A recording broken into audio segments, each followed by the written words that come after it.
Recognize Councilwoman. Yeah, thank you, Council President. I want to thank all of my colleagues who over the last week have reached out personally, email, text, and particularly those of you who attended the parade on Sunday, Councilman Johnson, O, Squilla, Councilwoman Green, and Councilwoman Green-Lee, Gim, and Councilman Green-Lee.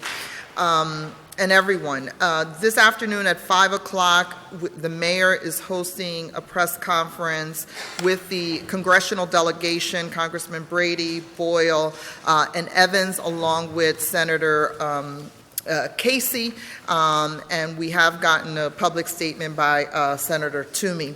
Why I am puzzled and bewildered by public policy through Twitter, I do want to recognize that this morning through Twitter, the President is issuing a 10-day waiver of the Jones Act, which is one of the pieces of legislation we'll be speaking to at 5 o'clock, but it is not enough. The naval hospital that is being shipped to Puerto Rico and as part of the relief efforts is still 9 days away. So giving us a 10-day reprieve is not sufficient. And I want to thank Governor Wolf, who also joined us on Sunday and made a personal pledge of $15,000. The mayor made a pledge of $5,000 for local relief efforts. The situation in Puerto Rico is dire. Let me repeat that. The situation in Puerto Rico is dire. Federal officials who oversaw the Katrina relief efforts in New Orleans say it is much more devastating, and at this point in the relief efforts, they had tens of thousands of boots on the ground from the federal government. We are nowhere near this. As the President has acknowledged, Puerto Rico is surrounded by an ocean, a big, big ocean. 2 oceans, actually, but not going to correct that at this point. And does not have access through roads. And it's for this reason that the 10-day waiver is not sufficient. What the group with our congressional leadership and Unidos PAPR, which is led by Representative Cruz, Vasquez, and myself, and many leaders, including former Councilman Ortiz, who will join us this morning, in our relief efforts, what are we calling for is an immediate allocation. FEMA is still in its assessment before it can issue a report, before it can develop a budget, before it can ask for an allocation. That is 2 to 3 weeks away.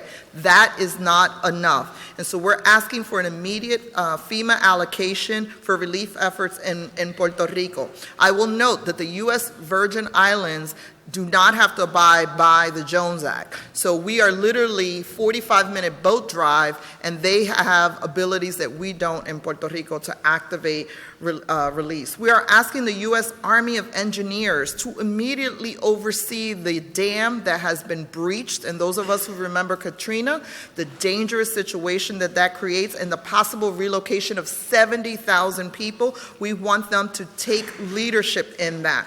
We want the deployment and the activation of thousands of emergency responders, and we want to break the bottleneck that exists both at the airport and on the naval base. I know there's discussion that there's products at the port that can't get to folks. Folks, I need to put this in context. At the port, we have 1 million liters of water. There are 3.4 billion people on the island. What is on the port is not sufficient. And so that is why it is important that we get an immediate release of the Jones Act, not for 10 days, but at least a year, which is what our Senate counterparts are requesting, Schumer and Casey, and our Puerto Rican congressional delegation of Velazquez, Gutierrez, Serrano, and Darian Soto are requesting. This is dire.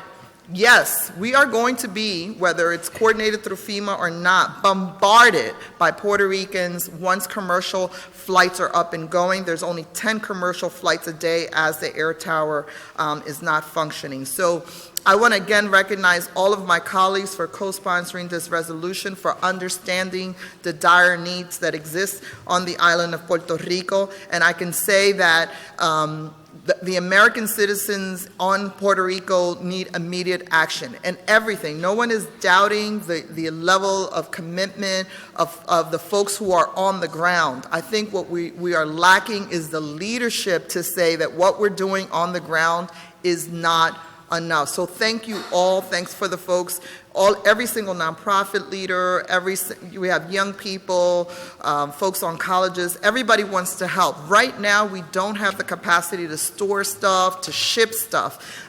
Even our own Salvation Army, through the efforts of the mayor and the work we're doing, we finally got some relief things shipped yesterday. So we're not even prepared to take stuff to be able to ship to Puerto Rico. So I want to thank all of you, and particularly the congressional delegation, for their support and standing with the 150,000 Puerto Ricans in Philadelphia and the 400,000 Puerto Ricans that are here in Pennsylvania. Thank you, Council President. Thank you, Council.